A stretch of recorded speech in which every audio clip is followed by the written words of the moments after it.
Angry Bulldog Energy Drink and Mrs. Dash Spices present Serbian Corner, the DNVR DNBA show. Hello, everybody, and welcome to the 83rd episode of the highest-rated Nuggets podcast in English among those hosted from the city of Pančevo, Serbia. Welcome to the DNVR Nuggets' Serbian Corner. My name is Miroslav, and it is the All-Star Weekend, baby. Is there anything better to do than watch all the events from Indianapolis? Yeah, almost all the other things are better than that. But if you are scrapping for some Nuggets content today, you kind of came to the right place. We will, in fact, speak about the Nuggets for several minutes today. No usual long monologue from me today. I'll just let my guests monologue in unison for me, if that's not an oxymoron. First, the undisputed king of Nuggets trivia, the Nuggets game show champion for 2023, calling from Tampa, Florida. It's Wade. Welcome to the show, buddy.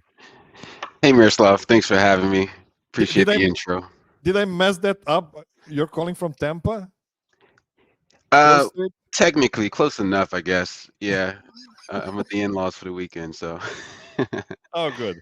Well, it's closer than Los Angeles, I guess. So definitely. I should be fine. Okay, so I'm guessing you don't need any prep for these kinds of shows since you don't watch the games. You only read the spreadsheets, right?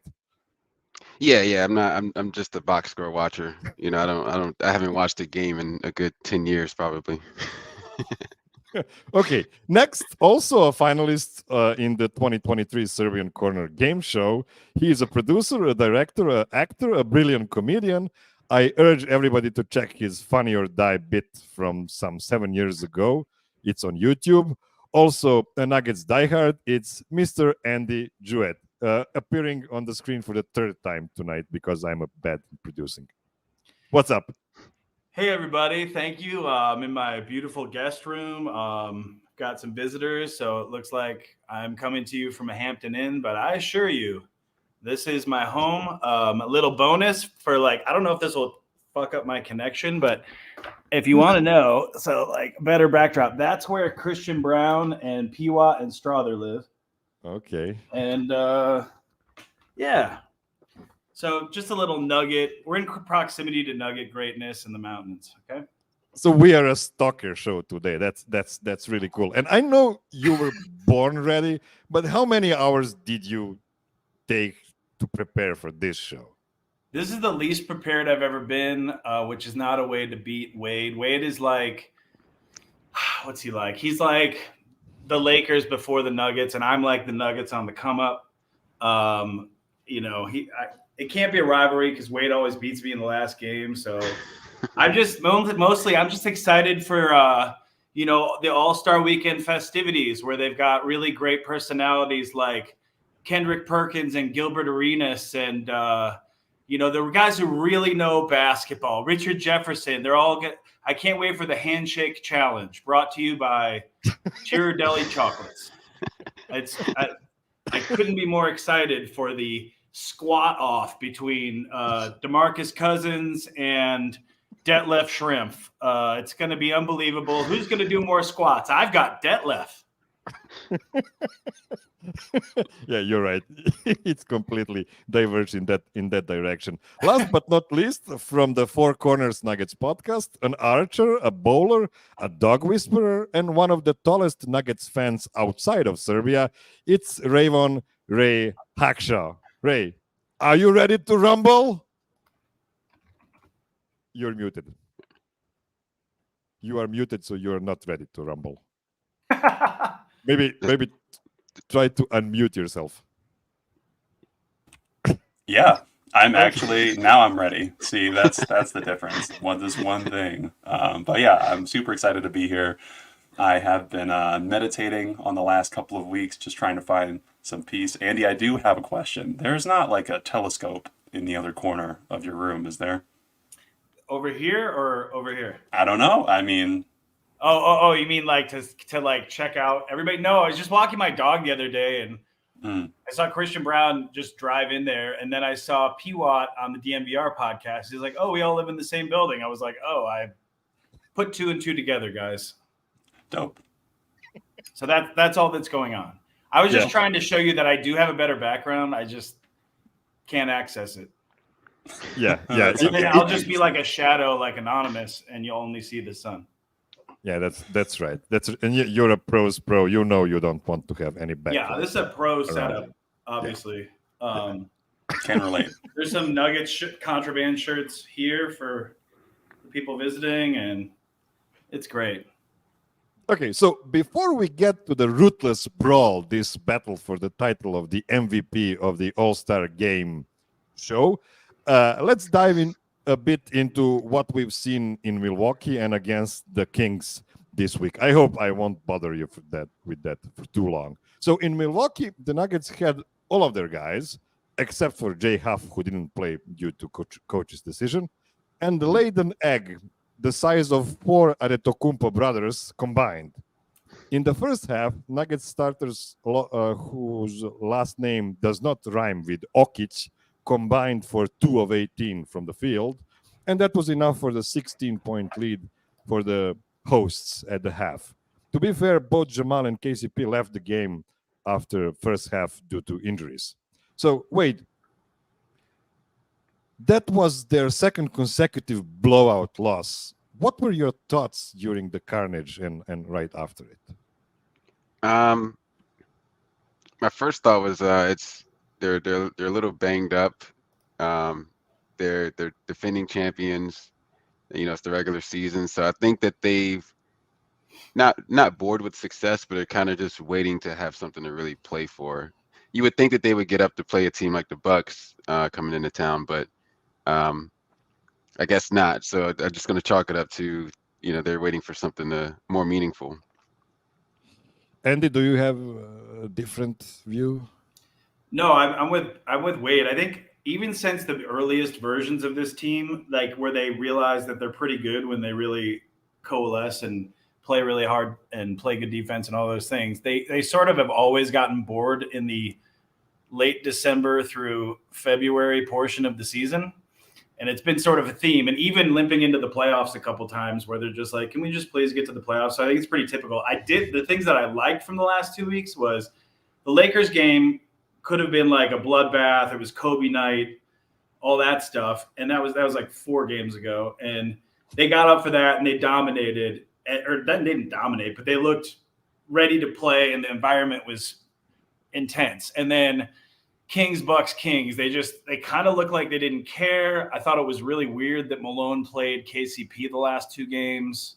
Didn't seem necessary at all. It's like, just shut them down until after the All-Star break.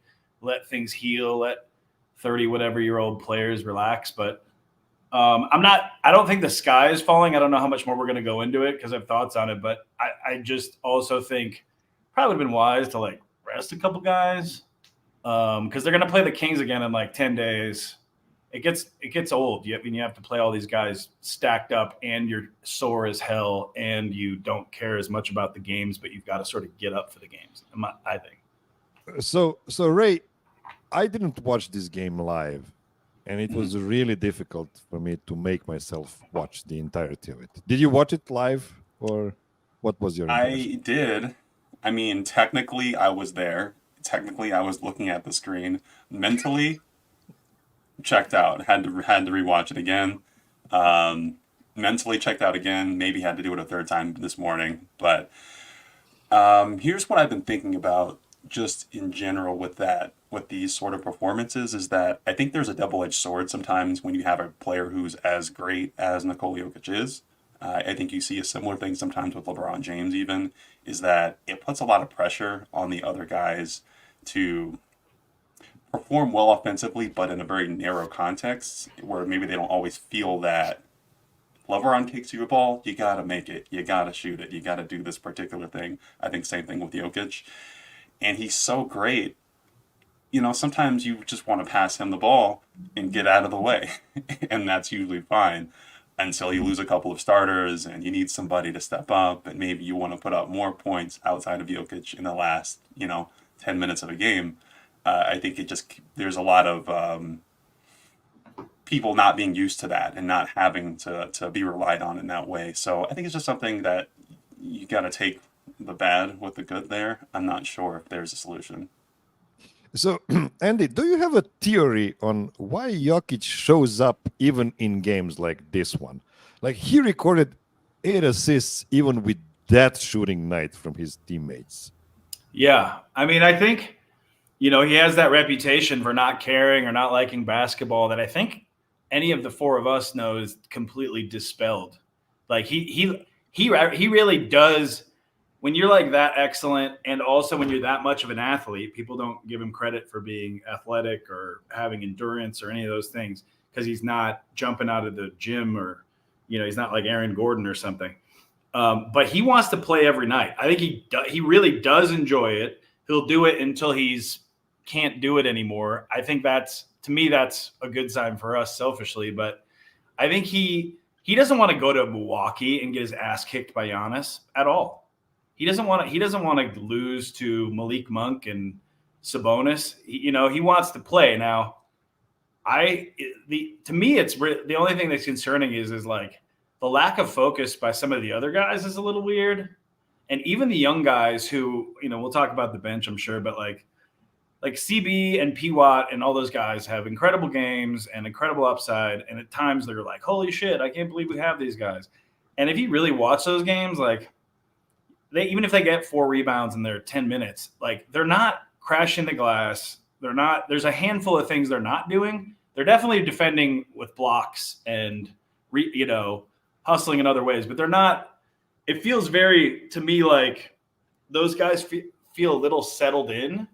And I'd like to see them go like what Malone did with P Watt in the early part of the season, where he was like, this isn't like promised to you. You need to like bust your ass or you'll be Zeke, And I don't mean that negatively towards Zeke because I want Zeke to work out also. But I just feel like there's just this lull, and the Nuggets have always been this team that just can't wait to play when it matters. Because when it matters, Jamal Murray has 30 points, MPJ, hustles his ass off and does more than just score and he plays good defense and he rebounds. And so I can't wait to get to that part of the season. And I think like Jamal is a great example of someone who after this break will feel more shot out of a cannon for 6 weeks.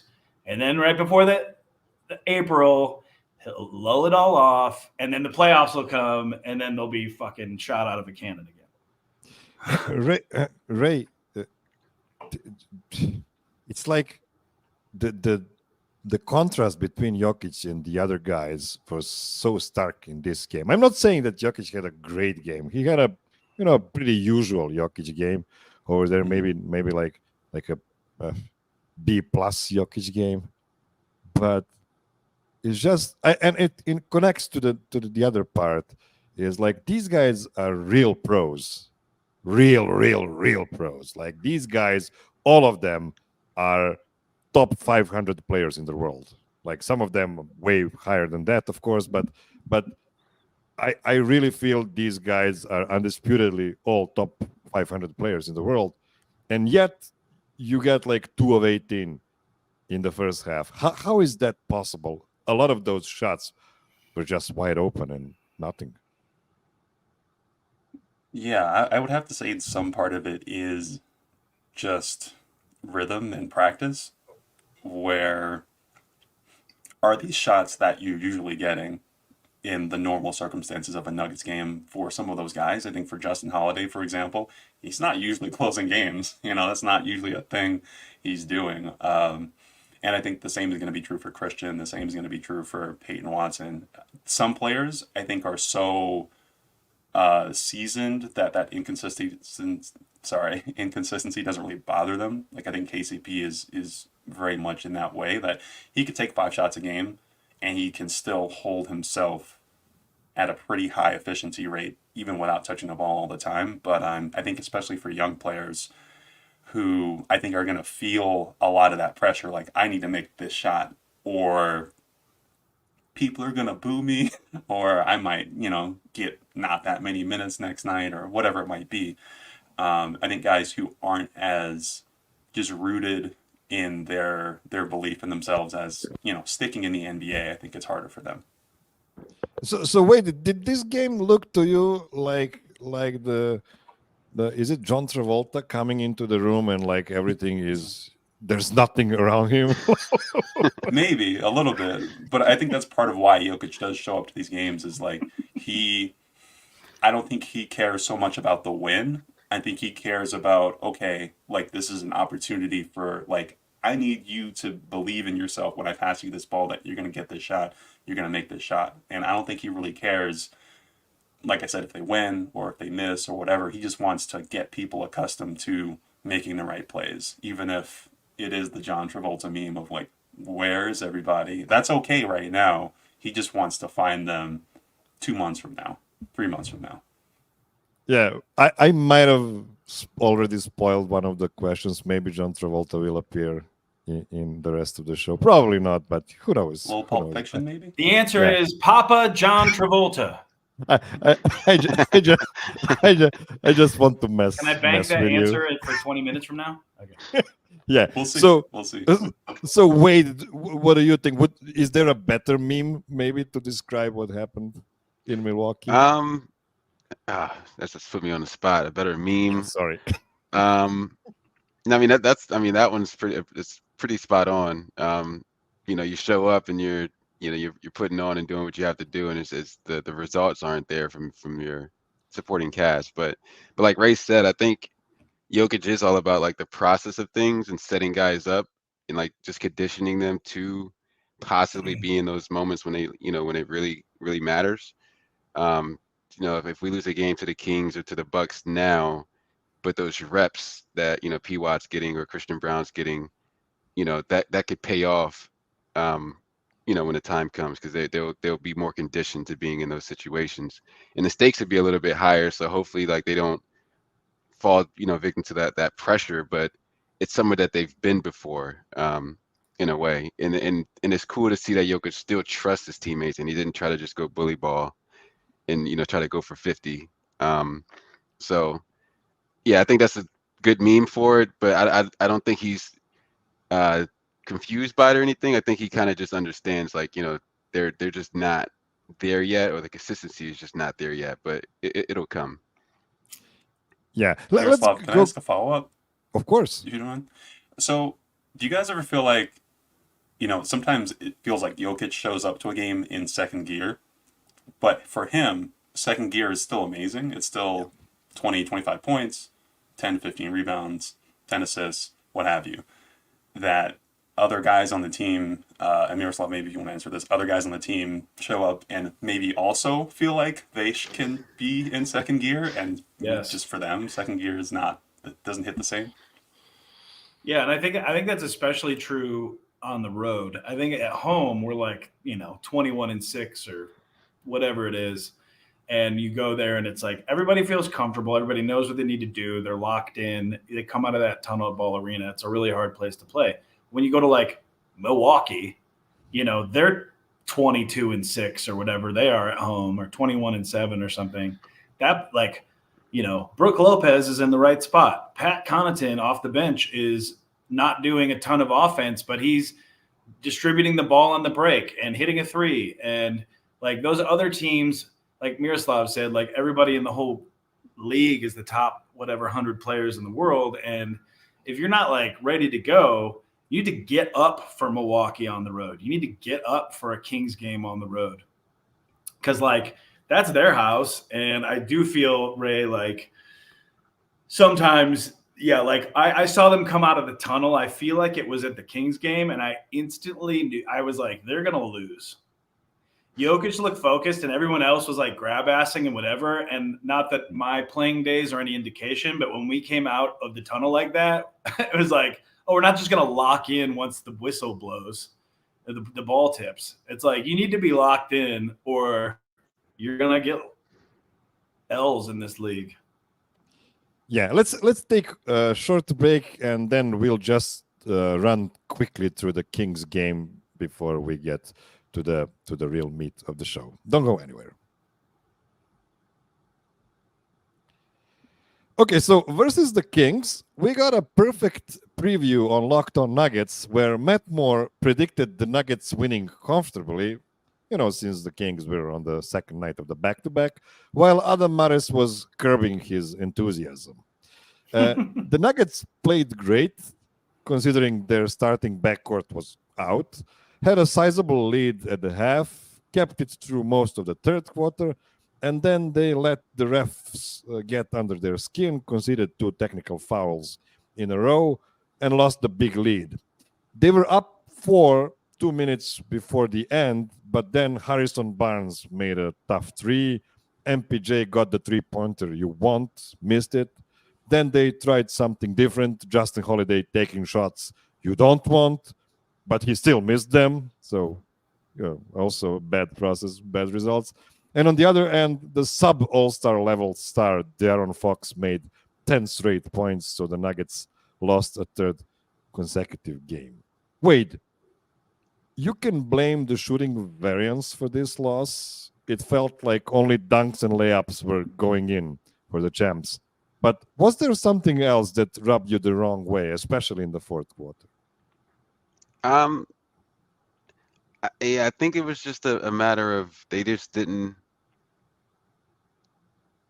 It just didn't seem like they wanted to really win the game. Like they were just trying to get to the finish line. I think they were thinking about whatever vacations they had planned coming up this weekend. Starting the game off, they had that energy, but typically you see that when teams are missing a couple of guys that, they kind of rally around them. But then a team like Sacramento, they're pretty decent in the fourth quarter, especially De'Aaron Fox. He lives for those kind of moments when his team is down. So I think it's variance, and then it's just a matter of I think they just didn't really want to be there. That's what it just looked like. It just didn't feel like the team that we've seen over the past, with the exception of this week, going back 3 to 4 weeks prior to that. So that's what I look at it for. So Ray, do you think the Nuggets were surprised by the level of intensity the Kings showed in the fourth quarter, and not, conceding a loss after a good game by the Nuggets? I don't think they were surprised, because I think most teams on a night-to-night basis are bringing their best against Denver. I think they feel that, I'm sure.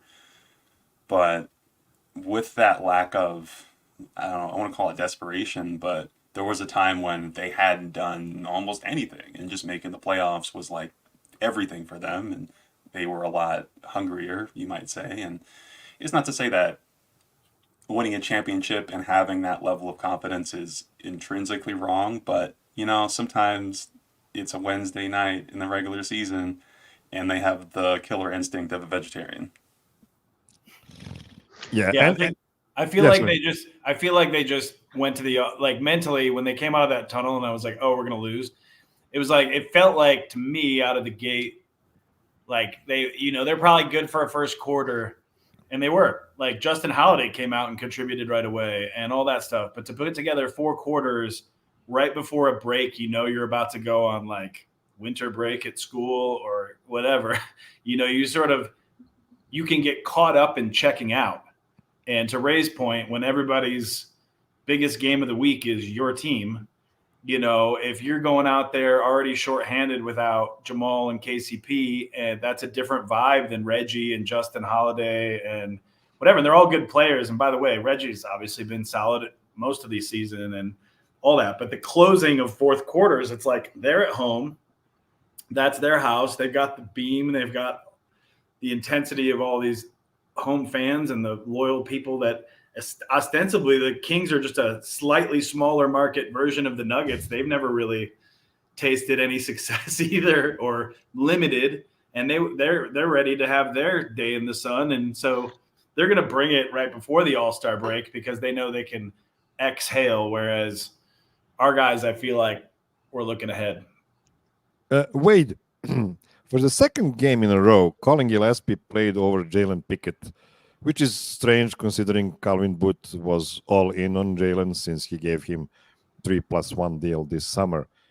If you were a betting man, would you bet on Michael Malone and Calvin Booth not being aligned there, or maybe there's some stuff from the locker room that are the real reason for this? By the way, I don't remember Jalen being a preferred option to Colin at any point of this season.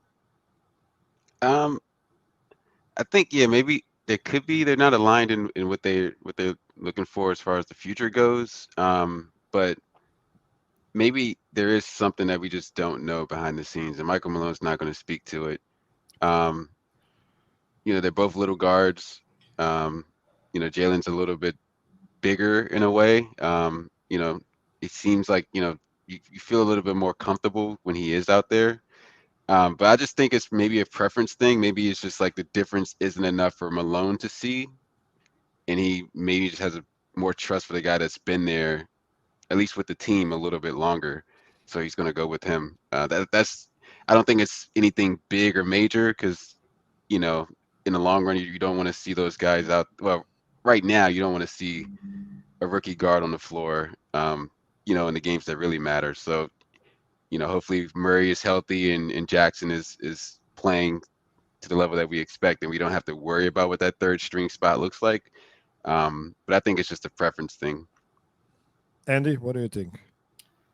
I think that it infuriates fans over time to be like, oh, we got this draft pick for this person, and so we need to play them. And when they see someone like Colin Gillespie, who they don't know as well, they're just like not very patient with it. I think a strength and a weakness of Malone is he's really good about having chunks of the season where everybody gets a little playing time, because they are investing in these people. And Colin Gillespie, like it or not, and for us, not, even though Colin seems like a great player and all that, he's our only second representative at the All-Star game. He's been crushing it in the G League all year. So he's averaging 22 points a game in the G League. He's in fucking Grand Rapids, Michigan, busting his ass in obscurity. He was out a full year after, to be frank, when I saw him in the Summer League 2 years ago and he was going to be a rookie, I was like, holy shit, Colin Gillespie just got like 10 rebounds and he's like 4'11". I was like, this dude hustles his ass off. He's a gamer. But like to Wade's point about Justin Holiday or like whoever else, like Gillespie or Pickett, like you can't really get in a rhythm. And same thing for Zeke. You can't really get in a rhythm when you're out. You don't know when you're playing. And, I think, he wants to give the Hunter Tysons and the Picketts and the Gillespies and the Huffs and Braxton Key and all these guys a little bit of minutes because they're developmental. And you never know, like maybe one of those guys has a key moment right before the playoffs that helps us get a higher seed or in the playoffs. But I just think he's like, Gillespie's been busting his ass and he basically hasn't played all year. And other than not being able to translate scoring into the NBA, his minutes look pretty good. He had like some bad turnovers in a couple games, but like, he's hustling his balls off. It's just if any of those shots go in, all the Nuggets fans are like, oh, we got Gillespie for 9 in 15 minutes. He's sick, But since he had 3, they're like, where's Jalen Pickett, I don't think it's like a misalignment. I think it's hard to find minutes on a guaranteed starting 5 superstar, number 1 in the NBA starting 5. I think it's hard the next 6 through 12 to find minutes for everyone. And I think Malone's was trying to give him some run before the All-Star game. And to be frank, I don't think we'll see a lot of any of those guys the rest of the year. So, Ray, do you agree that Michael Malone maybe just wanted to honor Colin Gillespie for playing really good in the G League? I think it's important to remember that there are always things in like a locker room dynamic that aren't purely basketball as well. Sometimes it's money, sometimes it's seniority, sometimes it's just the relationship that player has with a coach. But as far as for Colin specifically, I'm okay with him playing. Like I think he's solid enough. He's undersized, and I think any undersized point guard is kind of gonna be dependent on, especially if they're not an elite athlete, dependent on like a pick and roll partner that I hope they find one day for those backup minutes. But It's okay. I'm okay with it. I can let it go. So, just to continue with you, Ray, you have the honor of answering the question we've seen on Nuggets Twitter a gazillion times in the My last favorite week. place. What is your Twitter. concern level for the team right now, and what's actually your prediction for how they will look like when the break is finished? My concern level out of like on a scale of 1 to 10, 10 being the highest level of concern, I would say like a 4. None of the things in the regular season particularly on their own bothers me, but I do think because of the way they're approaching the regular season and that it's in theory doesn't matter, it's really all dependent on how the playoffs go. So what I'm really thinking about is what are some of the how could this go wrong for Denver in the playoffs, and what are those things that I'm looking at and worrying about. And I would say the biggest thing is if there's any team out there that can somehow disrupt the two-man game, I wonder how Denver can adapt beyond that. So That's about it for me. if I'm not mistaken, the Nuggets have played 55 games so far, so they have what 27 games left. Wade, without looking at the schedule, Wade, what would your prediction for the outcome of these 27 games be? Like, how many wins would you expect on top of these 36 they already have? I would say like maybe like 18-9 is how they finish out. 17-10, somewhere around there. Literally what I was going to say. Yes, somewhere like 600 to 700% or 60 to 70% winning for this point on. I haven't looked at the schedule at all.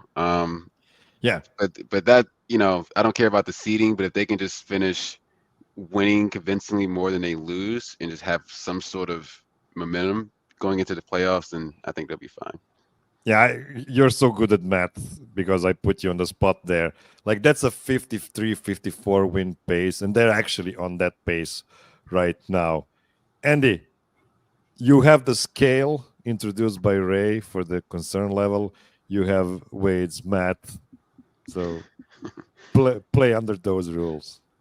I think 5 out of 10. I think Ray's in the right range, and I think Wade was spot on. I think they're going to be 17-10, and the interesting thing about that is their strength of schedule finally is not the worst in the league. It's actually kind of the most favorable. I think we come back this week, we play Washington, and then we play the Kings, and there's a handful of tough games between now and the end of the season. And like finishing the season every year with Minnesota is so fun now. The last game of the season's Minnesota again. So who knows what implications that'll have? Because that's like when they ramp up and you're like, oh, this is like Jamal's like, time to play. And by the way, I'm not shitting on Jamal. Jamal is incredible. But you guys all know the rhythms of what we're talking about. I'm not that concerned. I just feel the 5 out of 10, like this time last year, I was like 8 out of 10 not concerned because you got Bruce, you got Jeff, you got these other parts that were stepping up. We didn't even have Reggie yet. And you're like, I just felt viscerally less concerned. I don't think the sky is falling. The one thing I like about what Calvin Booth has done is he's trying to do a 5 to 7 year look. So it's like if we can somehow skate by and get to the Western Conference Finals and or the finals with this young crew, then you Peyton Watson, Christian Brown, Strother, all these dudes for the next 3 to 4 years have all this experience under their belt. And then when we go back to this again, then they're even more tested by metal. But like at the trade deadline and these buyout people, it's like signing Gallinari or DeLon Wright or any of these guys wasn't going to make a difference. So roll with your boys, roll with basketball the Nuggets way, and count on them to show up when it matters and have that be the culture. That I like. I just don't feel as confident going into the playoffs as I did just because everybody else got better, especially the East. And so You just hope that they're going to peak at the right time, that the graph is going up and to the left when it matters, up and to the right. I loved your point about Calvin making a five-year projection with this team, even though they're already champions. And I mean that speaks levels to the we don't skip steps. Like, even though we're on the top of the mountain, we're still not skipping steps. We're still not doing crazy stuff with the roster, trying to force ourselves to be the champions, which is, I must say, a bit annoying to me. But on the other side, we have a proof of concept made by San Antonio Spurs, who did the exact same thing. They won like how many 4 championships in like 8 years or whatever that was. Yes. And they never repeated, and that's really impressive. Although they were the pioneers back then with scouting the whole world, they had so many international players on their stuff, and Coach Pop is a super smart guy who befriended so many great coaches around the world. So I'm guessing he trusted their opinions when bringing guys to the States. So yeah, that's a really great concept. But we are not gonna waste any more time on basketball. F basketball. It's time for a break, and then when we return, we'll just get crazy with some games that are unusually crazy even for me. Don't go anywhere.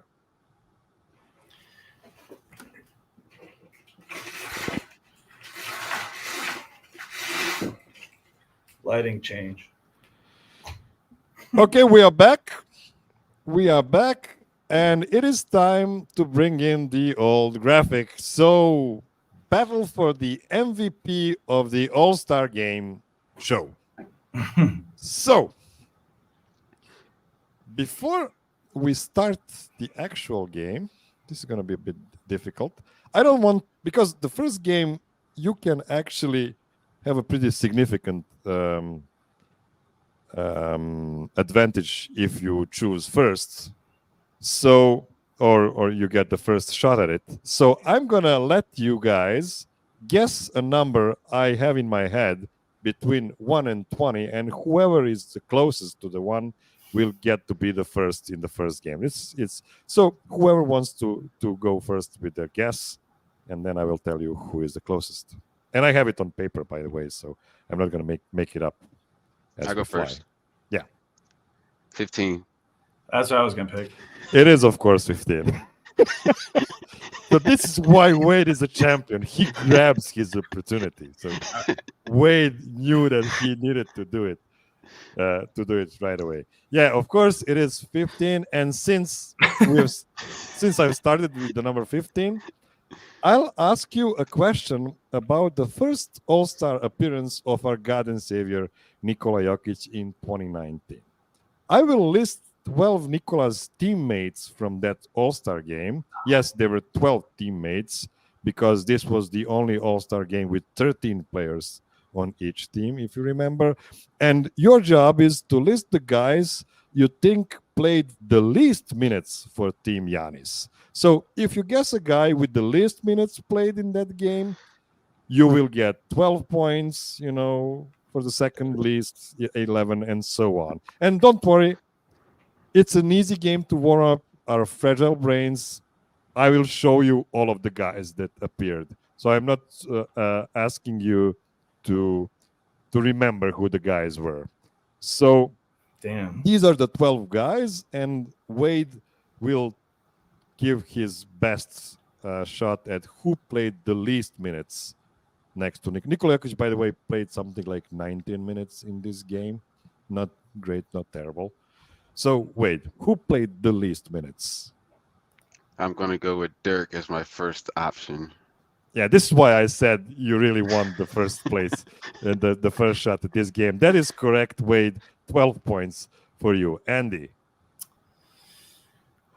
Next, I'm going to go Kemba Walker. Kemba Walker? He is 7th on this list.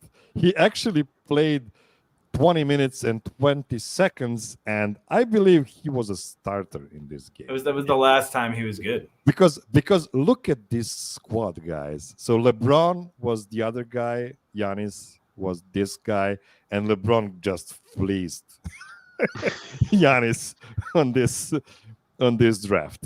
So yeah, Kemba Walker, I believe, was a starter, so he played more than 20 minutes. Ray. That's crazy. Okay, so I'm gonna go with Nikola Vucevic. Nikola Vucevic is a great guess. He is number 2 with 11 minutes and 40 seconds for Ray. Back to Wade. I'm gonna go with Blake Griffin. Blake Griffin is not such a great guess. He's 6th on this list, 7 points for you. He played almost 20 minutes in this game off the bench. Wow. It's my turn, right? Yep. I'm gonna go with Kyle Lowry. Kyle Lowry is a great guess. He is number 4 on this list, Andy. 12 minutes and 44 seconds. So yeah, it's really hard to go back in time 5 years and just imagine how many minutes each of these guys should have Kemba played. Walker had knees. Yeah, and now he's playing in France. Ray. This is tough. I'm gonna go with one Chris Middleton. Chris Middleton is Giannis's buddy. He was the first pick off the bench for Giannis, and he is number 8 on this list, Ray. So 5 points for you. Okay. Fair. Back to Wade. We still gonna- need number 3 and number 5. Yeah, I'm big points. I'm gonna go with D'Angelo Russell. Yes, that's a great man guess. himself. That is a great guess. He played for only 12 minutes in this game. 10 points for Wade. Andy. I'm actually gonna go with Paul George. Paul George played 25 minutes and 40 seconds, which is the third worst in this game. 3 points for you. Back to Ray. Bummer. Okay, then I'm gonna go with Russell Westbrook. Yes, Russ is number 5, Ray. 8 points for you. He played for less than 20 minutes, 19 minutes and 20 seconds. We are back to Wade. Just 3 more guesses. Don't worry, if you make a mistake, I will tell you that we already guessed that, guys.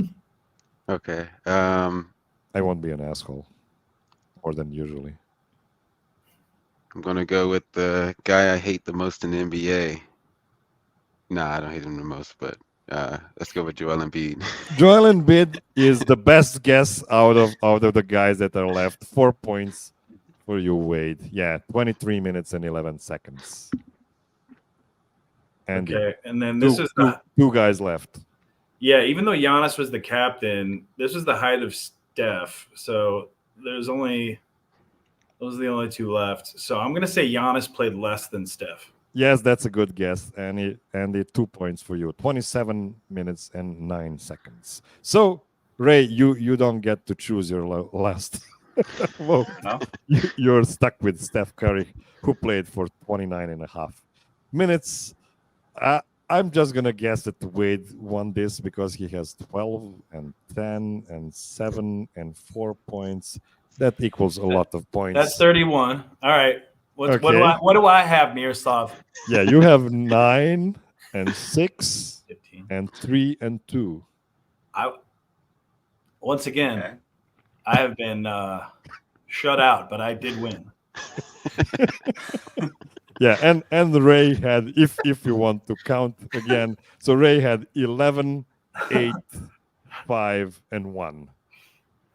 So I'm going to go on a limb and say that Wade won this game. Not like super comfortably, but he did win this game.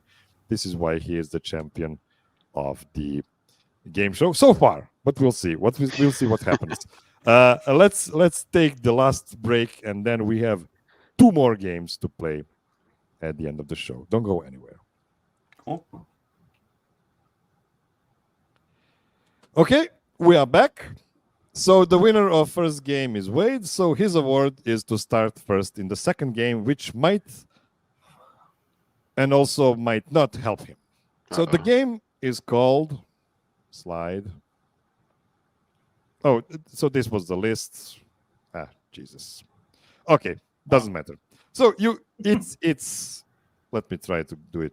Yeah, so can I have your full name, sir/madam? Shout out to Jokic Collector who made this wonderful graphic for this game. So Wade, we all know how this game is played, but for the audience that hasn't watched the game show September last year, a quick explanation. We're going to make up some 3-part full names by combining 2 persons' names, where the last name of the first person is the same or sounds like the first name of the second person. I'm going to give you a maximum of 3 clues for both persons. And to understand the game better, here's an example. The first person is the guy who hit the side of the backboard in the clutch against the Nuggets, and the second guy used to be a lead singer for the pop group called Wham! So your answer will be Paul George Michael. That sounds like a character from Arrested Development, I think. Paul George Michael. So you will recognize quickly that there's a theme to all the answers today. That's all I'm saying, Wade. So let's start with the first combination. You will get the first try on each of the clues. So first clue. The first person was born in 1929 in Santa Lucia near Naples or Napoli in Italy or Italia. The second person was an all-star while playing for the Denver Nuggets.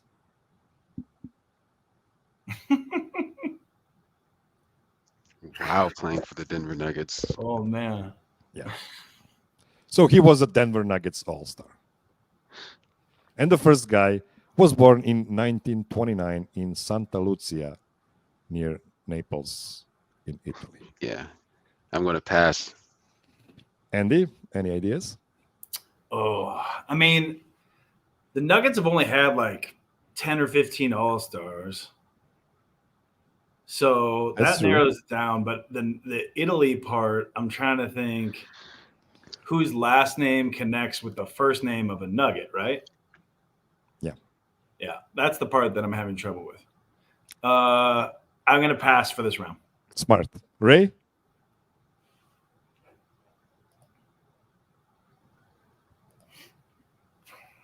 My mid 20th century history is not up to snuff, and I will also pass. Okay. Let's go to the second clue. Can't do Wade. Be patient, Andy. Wade. The first person was a professional swimmer and water polo player. The second person's character appears on the HBO show called Winning Time: The Rise of the Lakers Dynasty.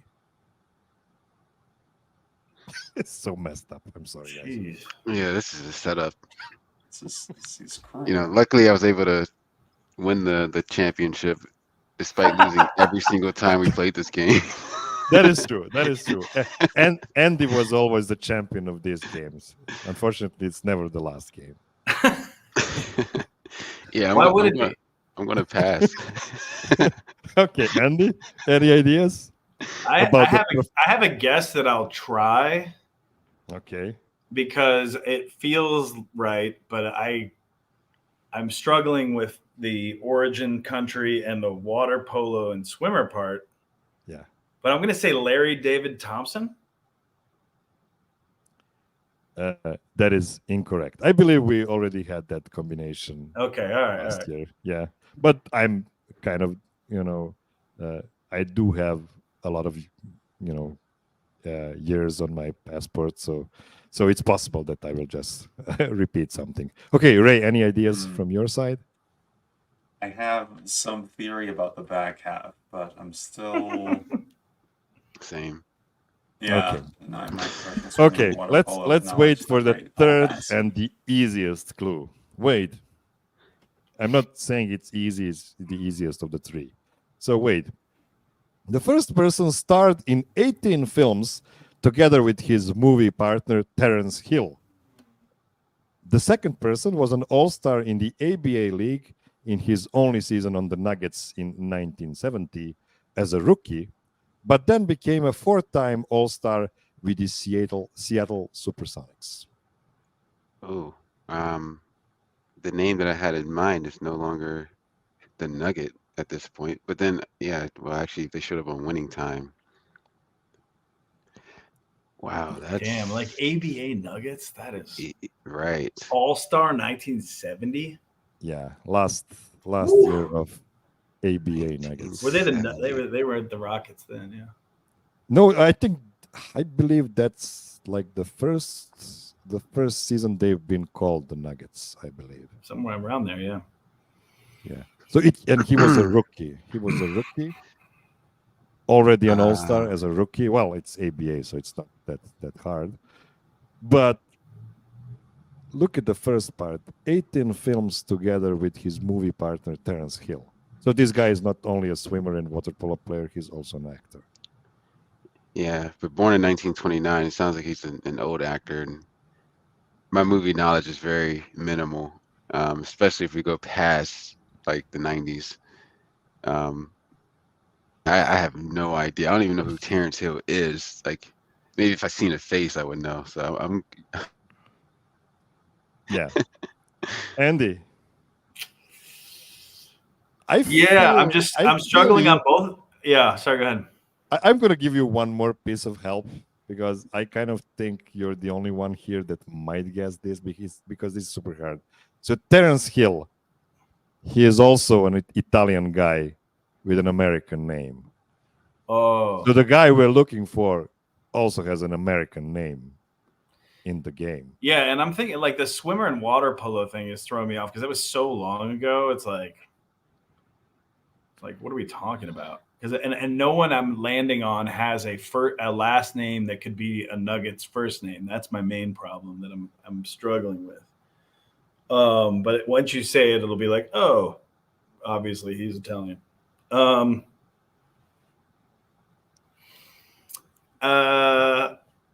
gonna feel bad because it'll be very clear to me once you say it, but I have literally no idea. Ray? Killing me. I believe in you, Andy. I know. I pull have this out of my ass, but I don't know. I don't know the Terrence Hill reference. I don't know any of it. I'm so sorry to my history professors. Okay, I'm just gonna give you the right answer, and this by the way was the hardest question of them all. So Wade getting that one wasn't a great help for him for his case anyway. So the correct answer is Bud Spencer. Oh, Bud Spencer is so. Still don't know who that is. Spencer Haywood for sure. Like he is unbelievable. He was like pseudo Jordan-esque, but Bud Spencer, wow. Yeah, I have to be honest. Bud Spencer and Terence Hill used to be super famous in former Yugoslavia because we loved spaghetti westerns, and these guys made a lot of spaghetti westerns together. And yeah, and not only that, even some fist fighting movies as well, like great top level Italian cinematography. Okay. Let's move to the second question, the second combination, and this one is for Andy. Hopefully a bit easier than the first one. So, second combination. The first person was an all-star while playing for the Nuggets. The second person was born in 1937. Now that helps a lot. I think I might have it. Okay. I'm wondering if I should guess now or I should wait, because if I'm wrong about the second part, it could be somebody else. I don't want to blow it. I'm gonna go ahead and gamble because I just feel like if I don't, Wade will win every game. So I'm gonna say Carmelo Anthony Hopkins. Fuck you. Yes, right? It's Sir Carmelo. Oh, Anthony. wow. That's incredible. I love Anthony Hopkins, and I knew Carmelo Anthony had to be. That's incredible. That's a great guess. That's a great guess. Yeah, I wanted to help you guys more. Like the first person played at 6 All-Star games when he wasn't a Nugget. some reason. The second person is an actor that shared the silver screen with such stars like Brad Pitt, Julianne Moore, Tom Cruise, and Idris Elba. And the first person keeps rewriting his tenure on the Nuggets, and the second person played the most famous cannibal in Hollywood history. So kudos to you, Andy. That was a great show from you. Ray, you need to top this one now. Okay. I need to step up.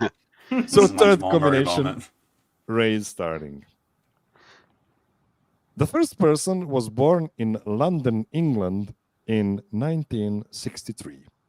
The second person is a legend of the Denver Nuggets.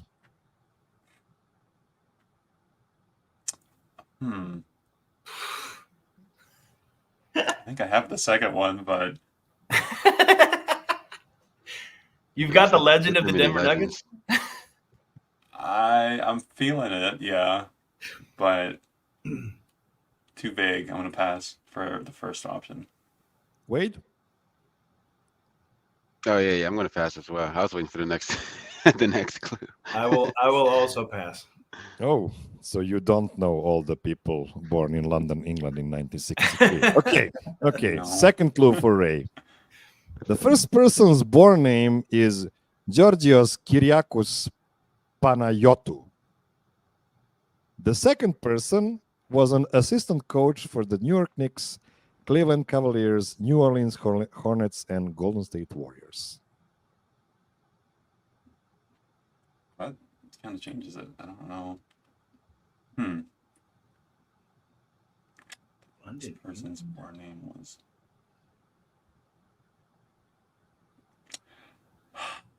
I'm so disappointed, but I have no idea. Wade? Wade? Yeah, the coaching part just threw me all the way off. I thought I Assistant had it. coaching.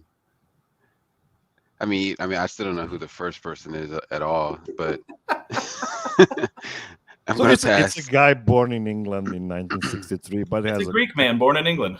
kind of a Greek name, yeah. So Andy? I'm gonna pass. Okay. I have an idea of the second one, but if I'm wrong, I'll blow the whole thing. So I'm gonna gamble. I think Ray is gonna get this one because the third clue is pretty hot. So Ray. Okay. The first person appears on the graphics for this very game. The second person is the only Denver Nuggets head coach to coach at the All-Star game more than once. The second,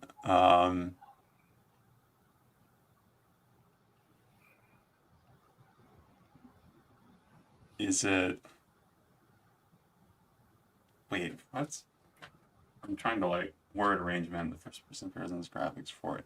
This very game.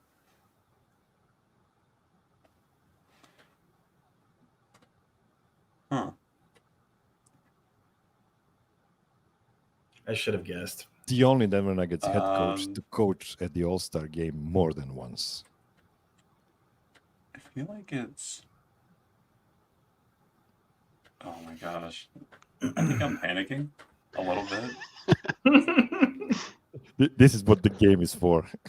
I know. How could I do this? Just think about Bud Spencer. I haven't gotten a single one of these right, so don't feel bad. And Terrence Hill. He knows this one though. I think it's tough. No, but Maybe he does. I think he does. But the first person appears in the graphics for this very game. What's up, Uncommon Soul? Shout out while we're thinking. Yeah, how you doing? Okay, I don't want to keep us too long. Wade, this is for you. Wade? Oh, I think I know the coach, this is a but- big moment for me. I'm gonna Yeah. I'm gonna go with God, George Michael Malone. God George damn it. Michael Malone. I was gonna guess it, and then It's correct. I'm I such an totally idiot. overthought that. I was like, is it George? I thought it was gonna be a movie star, so I thought it was in an actor world. Yeah, George I Michael can't- Malone is correct. I can't And believe I've done this. in this game, we don't have a tiebreaker for this game. So since Wade won the first game, we're gonna let Andy be the champion of the second game by the way Oh of wow, that's not what I was like expecting you to say. like let's include everybody. Like Sure. you're also a winner, Timmy. We're all That's- winners, yeah. So it's fine. I win. right. I win other things. That's right. So let's just move to the third and final game for today. So the game is called Which Trio Had the Most Combined All-Star Appearances? I will show you 4 groups of 3 guys, and you will tell me which combination of all of those has the most combined All-Star appearances. We'll start with Andy with the first question. So, first combination is Jokic, Dirk Nowitzki, Peja Stojakovic. The second combination is LeBron James, Manu Ginobili, Marcus Camby. The third combination is Larry Bird, Paul Gasol, Draymond Green. And the last one, Michael Jordan, Alex English, Lamar Odom. Okay, I'm doing some math here, and I know the answer. I know how, like, the lead person in most of these scenarios, how many All-Star games they've had. Question is the following several. I know how many Alex English had, so that's good there. But, like, it's hard to argue with number 2 math-wise. I mean,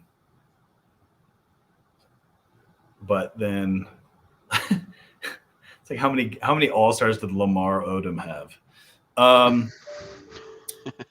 Number 1 in our hearts for sure. I'm gonna guess. Fuck. Oh wait, because maybe Dirk had a lot. The math of it sucks. All right, I'm gonna go. Oh, actually, the math of it might. I get to go first, and then they're gonna guess the other ones. Yes, that's right. All right, Whoever guessed it first. I'm gonna guess. This is gonna be wrong. I'm gonna guess number 3 against my better judgment. Number 3 is incorrect. Ray. Chance. Oh, no, I should go to Wade first because he was a co-champion. I blew it. Okay. Fair. Classic. Sorry, Ray. So number 3 That's fine. is not the correct answer. If I've learned anything about these games is Jokic is typically the preference and they're geared for him to be the answer. So I'm gonna go with number 1. Number 1 is of course correct. God damn! What an idiot! I fell And- for it. And Wow. to be fair, this was like dirty close. Jokic, Dirk, and Peja has 23. So I'm counting tomorrow's game as well. So Jokic has 6. Dirk has he has a lot. Peja has 3. I think Dirk Jokic has like 12 6. or 14 or something. Yeah. Yeah, Dirk has a So bunch. 9. So that's 14. 14. English, for- I remember had 8 because for I Dirk, actually looked because yeah. I wasn't sure. Yeah. So LeBron has 20, and Manu gonna has say. 2, and And Camby Camby has has 0. Yeah. None. And Bird and Jordan also had a bunch. Like both of them had like 14 or something like that. But the That's other close. guys That's a good combined one. to 22. Yeah, it was really close. What Now were you we gonna- go. What were you now gonna we- pick, Ray? Just curious. It doesn't Ray. matter.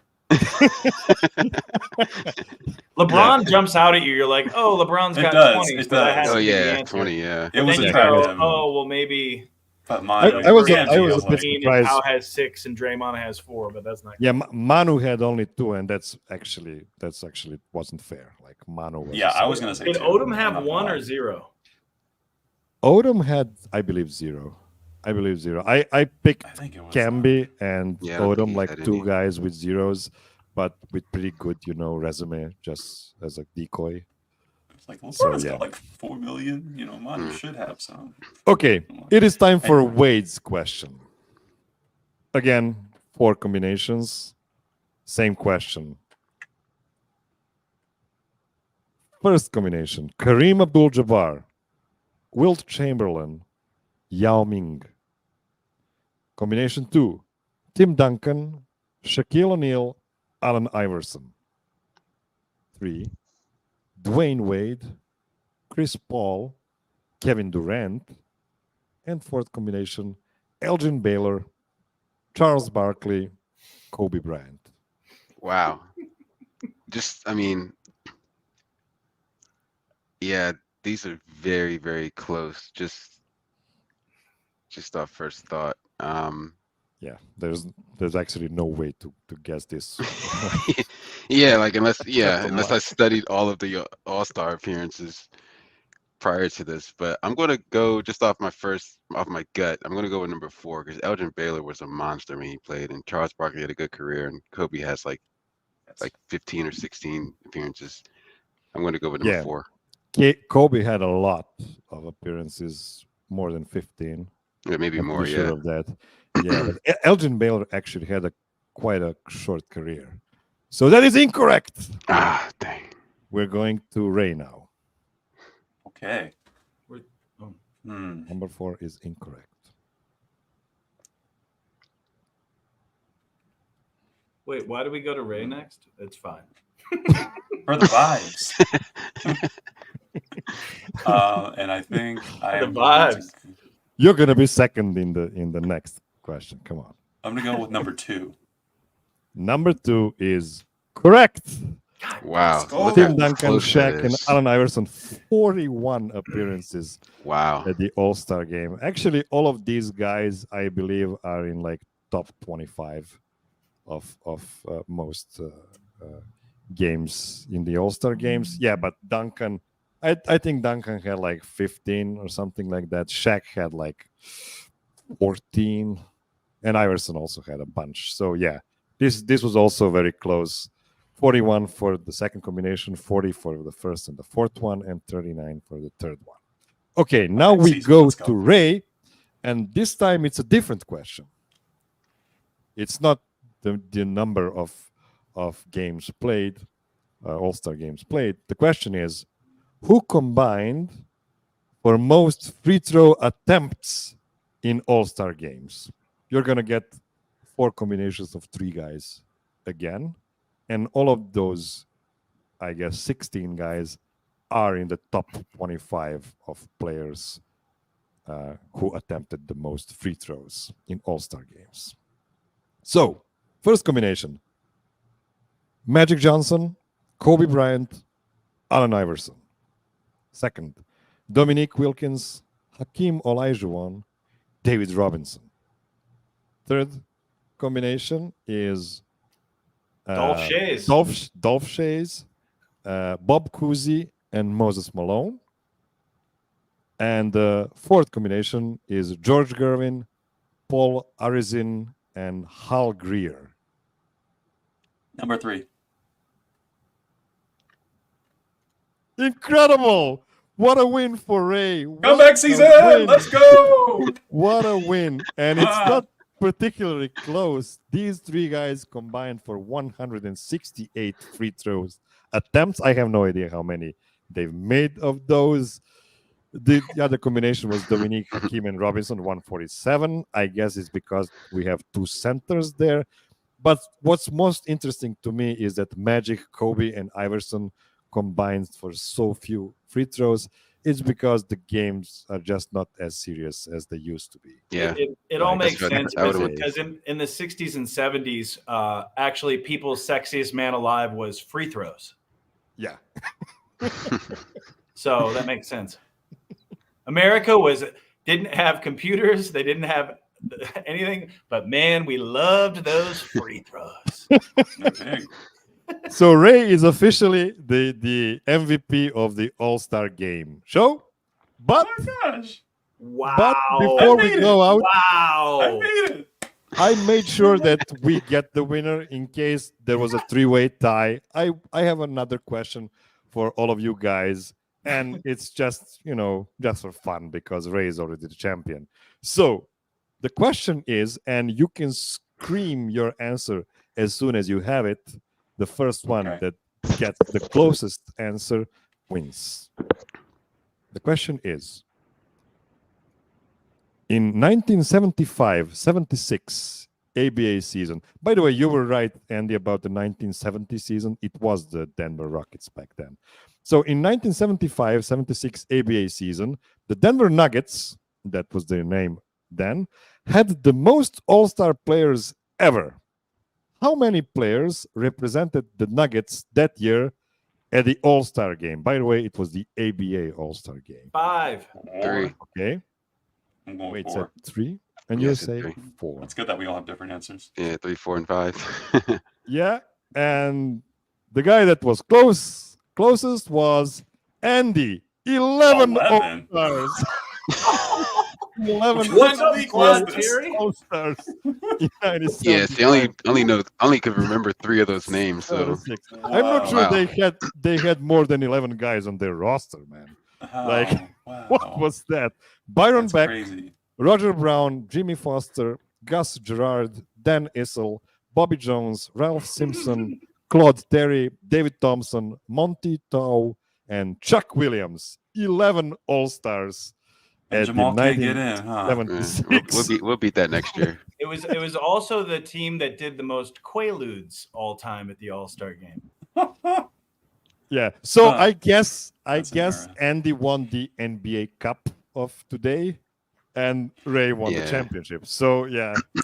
Yeah, and I- that was I'm- the in-season tournament. I mean, we're going to the slots. I'll see you guys at the Luxor for the Blue Man Group. Cool. I'm not. I didn't perform well enough to go to the after party at Excess with Deadmau5 and Drake. Okay, guys. And any parting thoughts before we leave? And I guess wait for the All-Star game. I'm not gonna watch. Honest thing to say. I've only watched the first Jokic All-Star game, and then I said, "F that!" Like I'm not watching that ever again. I mean, I did watch some, highlights and stuff like that, but no games. So, any closing thoughts? Wade? For me, I would just say, to all the Nuggets fans out there, just keep having fun with the season. I mean, I we have the same mindset as the team. It feels like, you win it all, and then you can kind of just, coast through the regular season into the playoffs again. So, just keep having fun. Enjoy the moment. This is peak Nuggets basketball at the end of the day. Ray, how about you?